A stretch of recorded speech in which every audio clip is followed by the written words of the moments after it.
Hi hello everyone welcome back to my channel and this is Lalitha. ఈ video అయితే mainly BTech students కోసం చేస్తున్నాను, especially first year వాళ్ళకి and EC స్టూడెంట్స్కి అయితే నిజంగా హెల్ప్ఫుల్ అవుతుందని చెప్తున్నాను. ఎందుకంటే వాళ్ళు కన్ఫ్యూజన్ స్టేట్లో ఉంటారు whether to choose hardware side or software. And software చేయాలనుకున్న వాళ్ళకు కూడా బాగా యూస్ఫుల్ అవుతుంది, ఎందుకంటే ఈ వీడియోలో సాఫ్ట్వేర్ సైడ్ వెళ్తే ఏమేమి ఆపర్చునిటీస్ ఉంటాయి అండ్ హార్డ్వేర్ సైడ్ ఏమేమి ఆపర్చునిటీస్ ఉంటాయి అండ్ ఏ కోర్సెస్ డిమాండింగ్లో ఉన్నాయి, ఏది చేస్తే ఇంటర్న్షిప్స్ తెచ్చుకోవచ్చు అండ్ శాలరీస్ దేనికి హైగా ఉన్నాయి అవన్నీ చెప్తాను. సో ఈ వీడియోని అయితే ఎండ్ వరకు చూడండి. So let's start this. Being ECE students, we can select either software side or hardware side, but most of the students అయితే సాఫ్ట్వేర్ సైడే వెళ్తారు. సో ఈ వీడియోలో కూడా ఫస్ట్ మనం సాఫ్ట్వేర్ సైడ్ ఏమేమి కోర్సెస్ ఉన్నాయి, ఇంటర్న్షిప్స్ ఎలా తెచ్చుకోవాలనేది చూద్దాం. So let's start with software అంటే మనం ఫస్ట్లీ సి ప్రోగ్రామింగ్తో స్టార్ట్ చేస్తాం. It is very basic and ఇదైతే మీరు ఇన్ డెప్త్ నేర్చుకోవాలని చెప్తాను. అండ్ నెక్స్ట్ C++ నేర్చుకోండి and then either Java or Python అయితే నేర్చుకోండి. రెండు చేసేసి మగ్గప్ అయితే చేసేయకండి. So be good at one thing అనేది నేను చెప్తాను. So either Java or Python నేర్చుకోండి. అపార్ట్ ఫ్రమ్ దిస్ ఏమేమి నేర్చుకోవాలి అంటే వెబ్ డెవలప్మెంట్ అండ్ డిఎస్ఏ అని చెప్తాను. ఈ వెబ్ డెవలప్మెంట్లో కాన్సెప్ట్స్ ఎలా నేర్చుకోవాలి 1 by 1 అనేది ఇప్పుడు చూద్దాం. So let's start with web development. Web development అంటే ఇన్ షార్ట్లో చెప్పాలంటే నథింగ్ బట్ వెబ్సైట్ డెవలపింగ్ అనమాట. ఇది 2 టైప్స్గా డివైడ్ అయ్యింది, front end and back end. And front ఎండ్లో ఏమేమి టైప్స్ ఉన్నాయి, కాన్సెప్ట్స్ ఎలా ఉన్నాయి అనేది ఇప్పుడు చూద్దాం. ఫ్రంట్ ఎండ్లో అయితే HTML అనేది ఫస్ట్ నేర్చుకుంటాం and then will go with CSS and JavaScript అయితే నేర్చుకుంటాం CSS తర్వాత.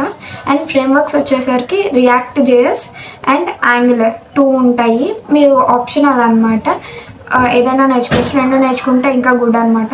అండ్ దెన్ ఈస్ బ్యాక్ ఎండ్లో ఏమేమి ఉంటాయనేది చూద్దాం. ఫస్ట్ ఫ్రేమ్వర్క్స్ వచ్చేసరికి ఎక్స్ప్రెస్ అంటే Node.js అనేది ఒక టాపిక్ ఉంటుంది. దెన్ జాంగో అయితే నేర్చుకోండి. Later husk and fast API అయితే నేర్చుకోండి. అండ్ ఈ బ్యాక్ ఎండ్ కాన్సెప్ట్స్ అన్ని మీకు పైథాన్లో అయితే టచ్. ఇంతకు ఫ్రంట్ ఎండ్లో చెప్పిన ఫ్రేమ్వర్క్స్ అండ్ బ్యాక్ ఎండ్లో చెప్పిన ఫ్రేమ్వర్క్స్ కలిపి మెర్జ్ స్టాక్ అంటాం. This will be really helpful in interviews. And next is database అనేది నేర్చుకోండి, దీని కింద వస్తుంది. అండ్ ఈ డేటాబేస్లో 2 టైప్స్ ఉంటాయి అన్నమాట, SQL అండ్ NoSQL అనేది ఉంటుంది. అండ్ CSE వాళ్ళకైతే DBMS అనే సబ్జెక్ట్ ఉంటుంది దీని మీద, అండ్ అక్కడైతే మీరు నేర్చుకోవచ్చు. అపార్ట్ ఫ్రమ్ దట్ ఇక్కడైతే మీరు కోర్స్లో అయితే నేర్చుకోవచ్చు. ఏదైనా ఒక కోర్స్ అండ్ ప్రాపర్ ప్లాన్ అయితే తీసుకోండి. And coming to the topic data structures and algorithms, nothing but DSA. Data స్ట్రక్చర్స్ని ఇన్ షార్ట్లో చెప్పాలి అంటే ఒక డేటాని స్టోర్ చేయడానికి డేటా స్ట్రక్చర్ అనేది యూజ్ చేస్తాం. And when coming to algorithms, ఒక ప్రాబ్లమ్ని అప్రోచ్ అయ్యే మెథడ్ని ఆల్గారిథమ్ అంటాం అనమాట. అప్రోచ్ అయ్యే మెథడ్ని మనం డిజైన్ చేస్తాం అనమాట. That is nothing but algorithms. And data structure algorithms అనేవి 2 టైప్స్ ఉంటాయి. One is data structures and next is algorithms. ఈ డేటా స్ట్రక్చర్స్లో ఏమేమి కాన్సెప్ట్స్ ఉన్నాయి అండ్ ఆల్గారిథమ్స్లో ఏమేమి కాన్సెప్ట్స్ ఉన్నాయో చూద్దాం. Coming to the DSA, we have the concepts of linked list, matrix, queue, stack, array, hash, heap, graph, string and tree. ఇవన్నీ కాన్సెప్ట్స్ 1 by 1 అయితే మేము నేర్చుకోవాలి. And next will see algorithms. Here we have pattern searching, divide and conquer, searching, sorting, bitwise, greedy, recursion, mathematical, backtracking, dynamic programming. These are the topics in algorithms and data structures you should learn. ఈ DSA కోర్స్కి మీకు proper plan and guidance ఉంటే 5 monthsలో అయితే పూర్తయిపోతుంది.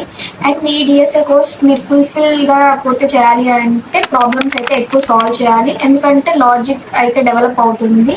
As a బిగినర్గా DSA course చేస్తున్నప్పుడు ఏం నేర్చుకోవాలి అనేది చూద్దాం. First అయితే ప్రోగ్రామింగ్ లాంగ్వేజెస్, నేను స్టార్టింగ్లో చెప్పినట్టు అన్ని ప్రోగ్రామింగ్ లాంగ్వేజెస్ నేర్చుకోవాలి, like C++ and Java. And next is time complexities and space complexities అయితే నేర్చుకోండి. And individual data structures basics అయితే తెలుసుకోండి. అండ్ బేసిక్స్ ఆఫ్ ఆల్గారిథమ్స్ నేర్చుకోండి. అండ్ ప్రాబ్లమ్స్ ఆన్ DSA మీద చాలా ప్రాబ్లమ్స్ అయితే మీరు సాల్వ్ చేయాలి. And this is about DSA. And this is about software side అనమాట. దీంట్లో అయితే మీకు DSA అండ్ వెబ్ డెవలప్మెంట్ గురించి కాన్సెప్ట్స్ ఎలా నేర్చుకోవాలి అనేది చెప్పాను. C++, జావా ఆర్ పైథాన్ అనేది కంపల్సరీ నేర్చుకోవాలి. అండ్ ఈ వెబ్ డెవలప్మెంట్ ఆర్ డిఎస్ఏ చేయడం వల్ల మీ రెజ్యూమ్కి కొంచెం ఇంప్రెషన్ అనేది యాడ్ అవుతుంది. అండ్ వీటి మీద ఫ్యూచర్లో బాగా స్కోప్ ఉంటుంది. అండ్ ఈ ఇన్ఫర్మేషన్ మొత్తం ట్రూనే, you can follow this. And course అయితే కంపల్సరీ తీసుకోండి. మీరు ఏదైనా కోర్స్ గైడెన్స్తో వెళ్ళండి and it will be good for you. That's it about this video. And this is about software part. దీంట్లో అయితే mainly web development and DSA గురించి చెప్పాను. C++, జావా ఆర్ పైథాన్ గురించి అయితే చెప్పలేదు. ఎందుకంటే సిఎస్సి స్టూడెంట్స్కి మోస్ట్లీ కాలేజ్లో ఈ కోర్స్ అన్నీ నేర్పిస్తారు. వెబ్ డెవలప్మెంట్ అండ్ డిఎస్ఏ వాళ్ళు స్పెషల్గా అయితే నేర్చుకోవాలి, కొంచెం ఎఫర్ట్స్ పెట్టి అయితే నేర్చుకోవాలి. When it comes to EC students, వీళ్ళకి C ప్రోగ్రామింగ్ ఒకటే నేర్పిస్తారు and all other things they should learn by themselves. And this is about software. ఈ పార్ట్లో అయితే మనం సాఫ్ట్వేర్ కంప్లీట్ చేసాం. And next part will be on hardware, that is electronics. Course side వెళ్తే ఎలా ఉంటుంది, ఏమేమి కోర్సెస్ నేర్చుకోవాలి, దాని టాపిక్స్ ఎలా ఉంటాయి, ఆపర్చునిటీస్ ఎలా ఉంటాయి, ఇన్ డీటెయిల్ తెలుసుకుందాం. So wait for next part. EC students అప్పుడే డిసైడ్ అయిపోకండి ఓన్లీ సాఫ్ట్వేర్ అని చెప్పేసి.